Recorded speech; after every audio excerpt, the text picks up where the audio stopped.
بسم اللہ الرحمن الرحیم۔ السلام علیکم، آپ دیکھ رہے ہیں الف نیوز اور میں ہوں آپ کے ساتھ ماجد علی۔ شامل کرتے ہیں پاکستان اور دنیا بھر سے online headlines. Gaza معاہدہ نتنیاہو کی مشاورت جاری، حماس نے جواب کے لیے مہلت مانگ لی۔ اسرائیلی نشریاتی ادارے نے تصدیق کرتے ہوئے کہا ہے کہ جنوبی علاقے کی فوجی کمان نے غزہ سے بتدریج انخلا کی تیاری شروع کر دی ہے۔ کمان اب سیاسی سطح کی ہدایات کی منتظر ہے جو ابھی تک موصول نہیں ہوئیں۔ ادارے کے مطابق اسرائیلی فوج نے غزہ کے حوالے سے اثرنو تعیناتی اور نتساریم اور فلڈلفا سے بتدریج انخلا کا منصوبہ منظور کر لیا۔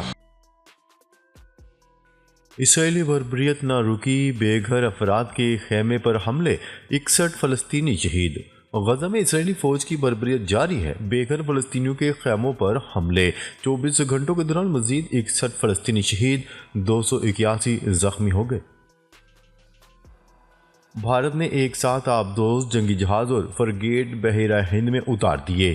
بھارتی وزیر دفاع نے اس موقع پر کہا کہ بحیرہ اوقیانوس کی اہمیت اب بحیرہ ہند کے خطے میں منتقل ہو گئی ہے، جو بین الاقوامی طاقت کے لیے رقابت کا مرکز بنتا جا رہا ہے۔ انہوں نے کہا بھارت اپنے مفادات کے تحفظ کے لیے اپنی بحریہ کو طاقتور بنانے کو سب سے زیادہ اہمیت دے رہا ہے۔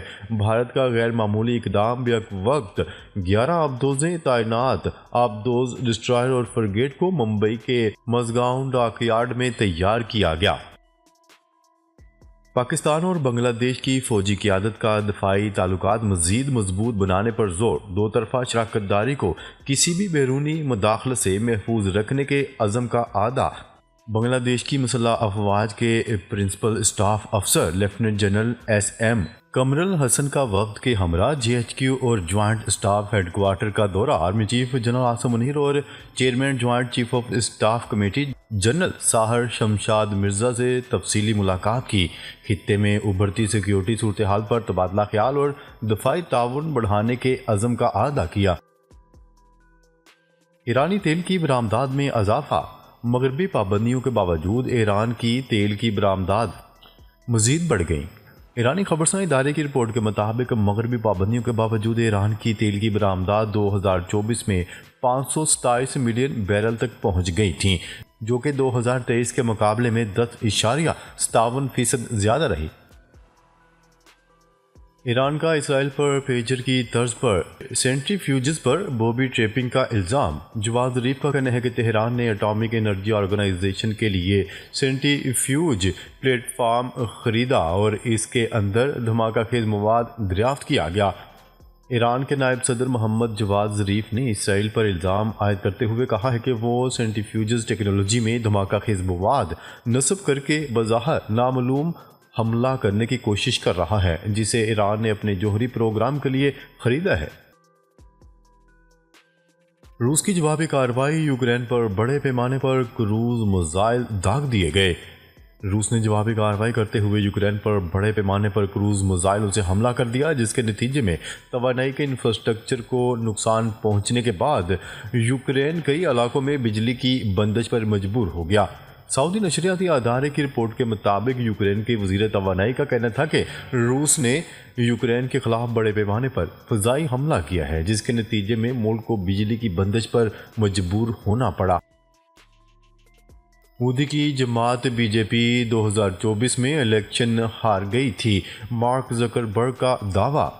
مارک زکربرگ نے گزشتہ سال بھارت میں ہونے والے عام انتخابات میں BJP کی ناکامی کا دعویٰ کرتے ہوئے مودی حکومت پر سوالیہ نشان لگا دیا۔ Social media plate form meta کے مالک مارک زکربرگ نے 2024 میں کئی ممالک کے انتخابی نتائج کو مشکوک بنا دیا ہے اور ان میں دنیا کی سب سے بڑی جمہوریت کی دعوے دار ملک بھارت کا نام بھی شامل ہے۔ امریکہ کی فلسطینیوں سے متعلق اسرائیلی پالیسیوں پر سخت تنقید۔ امریکی وزیر خارجہ اینتھنی بلنکن نے اٹلانٹک کونسل میں مشرق وسطی کی صورتحال پر خطاب کرتے ہوئے فلسطینیوں سے متعلق اسرائیلی پالیسیوں پر سخت تنقید کی۔ اینتھنی بلنکن نے اپنے خطاب میں کہا کہ 7 اکتوبر 2023 حماس حملے کا مقصد اسرائیل سعودی عرب معاہدہ سبوتاژ کرنا تھا۔ اکتوبر 2023 میں مشرق وسطی کا دورہ کرنے جا رہا تھا، جس کا مقصد ایک معاہدے کے لیے جو خلا تھی اسے دور کرنا تھا۔ امریکی وزیر خارجہ نے کہا کہ معاہدے میں خلا دور ہوتی تو سعودی عرب اور اسرائیل کے رسمی تعلقات قائم ہو جاتے۔ حماس کے 7 اکتوبر 2023 کے حملے کا وقت کوئی حادثہ نہیں منصوبہ تھا۔ کیوبا سے متعلق امریکہ کا اہم اعلان۔ امریکہ نے کیوبا کو دہشت گردی کی سرپرستوں کی فہرست سے نکالنے کا اعلان کر دیا۔ تفصیلات کے مطابق جو بائیڈن انتظامیہ نے منگل کو کہا کہ وہ کیوبا کو دہشت گردی کے سرپرستوں کی اپنی بلیک لسٹ سے نکال دے گا۔ کمیونسٹ ملک نے امریکہ کے اس اقدام کا خیر مقدم کرتے ہوئے 553 قیدیوں کو رہا کرنے کا بھی اعلان کر دیا۔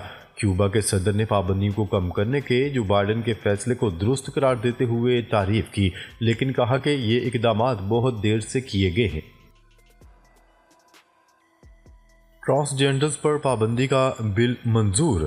امریکی عوام نمائندگان نے ٹرانسجینڈر ایتھلیٹس کو خواتین اسپورٹس میں شرکت سے روکنے کا بل اتفاق رائے سے منظور کر لیا۔ بین الاقوامی خبرساں ادارے کی رپورٹ کے مطابق امریکی عوام نمائندگان میں ٹرانسجینڈر ایتھلیٹس سے متعلق بل پر ووٹنگ ہوئی تو بل کے حق میں 218 ووٹ پڑے، جس میں 2 ڈیموکریٹک اراکین بھی شامل تھے۔ خبرساں ایجنسی کا اس حوالے سے کہنا ہے کہ بل پر سینٹ میں ووٹنگ ہونا ابھی باقی ہے۔ قانون بننے کا امکان بہت کم ہے۔ لاس اینجلس لگنے والی آگ کی وجوہات جاننے کے لیے تحقیقات کا آغاز۔ امریکہ کے شہر لاس اینجلس کے جنگلات میں آگ لگنے کی وجوہات جاننے کے لیے تحقیقات کا آغاز کر دیا گیا۔ غیر ملکی میڈیا کی رپورٹ کے مطابق federal bureau of alcohol, tobacco and firearms inquiry کی قیادت کر رہی ہے۔ اے ٹی ایف کے عہدیدار جوز میڈینا کہتے ہیں کہ آگ لگنے کی وجوہات پر اب بھی کچھ کہنا قبل از وقت ہوگا۔ ہم جانتے ہیں کہ ہر کوئی جواب چاہتا ہے، کمیونٹی جواب کا حق رکھتی ہے۔ ڈونلڈ ٹرمپ کا نئی ایجنسی قائم کرنے کا اعلان۔ امریکہ کے نو منتخب صدر ڈونلڈ ٹرمپ نے ایک نئی ایجنسی قائم کرنے کا اعلان کر دیا۔ امریکی میڈیا کے مطابق اس ایجنسی کا نام ایکسٹرنل ریونیو سروس ہے، جو امریکہ کو واجب الادا بیرونی ممالک سے رقم اکٹھا کرے گی۔ اس حوالے سے نو منتخب صدر نے سوشل میڈیا پر لکھا کہ بہت عرصے سے ہم نے انٹرنل ریونیو سروس کا استعمال کرتے ہوئے اپنے لوگوں پر ٹیکس لگانے پر انحصار کیا۔ ڈونلڈ ٹرمپ نے لکھا کہ کمزور تجارتی معاہدوں کے ذریعے امریکی معیشت نے خود پر ٹیکس لگاتے ہوئے دنیا کو ترقی اور خوشحالی دی ہے۔ پاکستان کبھی بھی امریکہ کا ٹیکنیکل اتحادی نہیں رہا۔ ترجمان امریکی قومی سلامتی۔ امریکہ کی نیشنل سیکیورٹی کے ترجمان جان کربی نے کہا ہے کہ پاکستان کبھی بھی امریکہ کا ٹیکنیکل اتحادی نہیں رہا اور نہ ہی ایسا کوئی معاہدہ ہوا ہے۔ امریکی قومی سلامتی کے ترجمان جان کربی نے واشنگٹن میں پریس کانفرنس کے دوران کہا کہ دہشت گردی کے خطرات سے نمٹنے کے لیے پاکستان کے ساتھ شراکت داری رہی۔ جان کربی کا مزید کہنا تھا کہ پاکستانی عوام سرحد پار سے آنے والی دہشت گردی کے تشدد کا شکار ہیں۔ لاس اینجلس آگ قابو میں نہ آ سکی، ایک اور علاقے میں آتش زدگی۔ امریکی ریاست کیلیفورنیا کے شہر لاس اینجلس میں 7 جنوری کو لگنے والی آگ پر تاحال قابو نہیں پایا جا سکا۔ ساتھ ہی کیلیفورنیا میں ایک اور آگ بھڑک اٹھی۔ لاس اینجلس سے 100 کلومیٹر دور وینچورا کاؤنٹی میں جھاڑیوں میں لگی آگ پھیل گئی۔ آگ سے چند گھنٹوں میں 5 ایکڑ رقبہ جل گیا۔ 75 فائر فائٹر آگ پر قابو پانے کی کوششوں میں مصروف ہیں، جنہیں ہیلی کاپٹر کی مدد بھی حاصل ہے۔ امریکی وزیر خارجہ اینتھنی بلنکن کی تقریر کے دوران فلسطین کے حق میں نعرے لگے۔ احتجاج کرنے والوں نے اینتھنی بلنکن کو جنگی جرائم کا ذمہ دار قرار دے دیا۔ اینتھنی بلنکن اٹلانٹک کونسل میں پریس کانفرنس کر رہے تھے۔ امریکی سیکرٹری اسٹیٹ کے خطاب کے دوران ایک شخص اور خاتون نے شدید نعرے لگائے۔ پولیس نے احتجاج کرنے والوں کو ہال سے باہر نکال دیا۔ شیخ حسینہ کے گرد گھیرا تنگ۔ شیخ حسینہ کے خاندان کے گرد قانون کا گھیرا مزید تنگ ہونے لگا۔ بنگلہ دیش کے انسداد کرپشن کمیشن نے شیخ حسینہ اور ان کے خاندان کے خلاف مختلف کیسز دائر کر دیے۔ حسینہ واجد، ان کی بہن اور دیگر افراد پر الزام ہے کہ انہوں نے غیر قانونی طریقے سے اراضی حاصل کی۔ انسداد کرپشن کمیشن نے شیخ حسینہ، سائمہ وزیر اور 14 دیگر افراد پر طاقت کا غلط استعمال کرنے کا الزام عائد کیا ہے۔ ایرانی صدر مسعود پزشکیان نے اس بات کی تردید کر دی کہ ان کے ملک نے نو منتخب امریکی صدر ڈونلڈ ٹرمپ کو ہلاک کرنے کی سازش کی۔ منگل کے روز ایک انٹرویو میں انہوں نے ٹرمپ اور امریکی حکومت کی جانب سے سابقہ الزامات کو مسترد کر دیا۔ عراق اور برطانیہ $15 بلین تک کی تجارتی پیکج اور دفاعی معاہدے پر متفق۔ عراق اور برطانیہ کے وزیر اعظم نے منگل کو ایک مشترکہ بیان جاری کرتے ہوئے کہا کہ انہوں نے $14.98 بلین تک کے تجارتی پیکج اور دو طرفہ دفاعی معاہدے پر اتفاق کیا ہے۔ عراقی وزیر اعظم اور برطانوی ہم منصب کیر سٹارمر کے درمیان ڈاؤننگ اسٹریٹ کے دفتر میں ملاقات کے بعد اس معاہدے کا اعلان کیا گیا، جس میں 2024 سے 10 گنا سے زیادہ دو طرفہ تجارت کی توقع ہے۔ امارات کا مصنوعی سیارہ محمد بن زید سیٹ خلا میں روانہ۔ متحدہ عرب امارات کا مصنوعی سیارہ محمد بن زید سیٹ خلا میں روانہ کر دیا گیا۔ محمد بن راشد خلائی مرکز کے اعلان کے مطابق یہ سیارہ امریکی ریاست کیلیفورنیا میں وینڈنبرگ ایئر بیس سے فلیگ 9 راکٹ پر کامیابی کے ساتھ روانہ ہوا۔ اس مصنوعی سیارے کو اماراتی انجینئرز نے محمد بن راشد خلائی مرکز میں تیار کیا۔ کرپشن کیسز کویت کے سابق وزیر دفاع کو 7 سال قید۔ کویت کی عدالت نے سابق وزیر داخلہ اور دفاع شیخ طلال الخالد کو عوامی فنڈز میں کرپشن کے مقدمے میں 7 سال قید کی سزا سنا دی گئی۔ غیر ملکی میڈیا کی رپورٹ کے مطابق عدالت نے سابق وزیر کو قید کی سزا سناتے ہوئے ان سے 9.5 لاکھ دینار کی وصولی کا حکم بھی دیا ہے۔ پنجاب کے 11 اضلاع میں مفت وائی فائی کی سروس فراہم کر دی گئی۔ سی ایم وائی فائی کا دائرہ کار وسیع کر دیا گیا۔ لاہور میں 200 سے زائد مقامات پر فری وائی فائی سروس فراہم کر دی گئی ہے، جبکہ سیف سٹی نے پنجاب کے 11 اضلاع میں بھی مفت وائی فائی کی سروس فراہم کر دی۔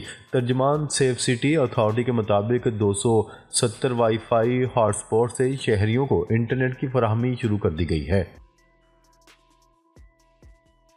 گلگت بلتستان کو دنیا کے بہترین سیاحتی مقام میں شامل کر لیا گیا۔ فائنینشل ٹائمز نے 2025 میں دنیا کے 50 بہترین سیاحتی مقامات کی فہرست جاری کر دی، جس میں پاکستان کے علاقے گلگت بلتستان کو بھی شامل کیا گیا ہے۔ گلگت بلتستان میں خوبصورت جھیلیں اور آبشاریں بلند و بالا پہاڑیوں کے قدرتی حسن میں مزید اضافہ کرتے ہیں۔ ناظرین، اب تک کے لیے اتنا ہی۔ مزید خبریں لے کر بہت جلد آپ کی خدمت میں حاضر ہوں گے۔ تب تک کے لیے اپنا خیال رکھیے گا۔ اللہ نگہبان۔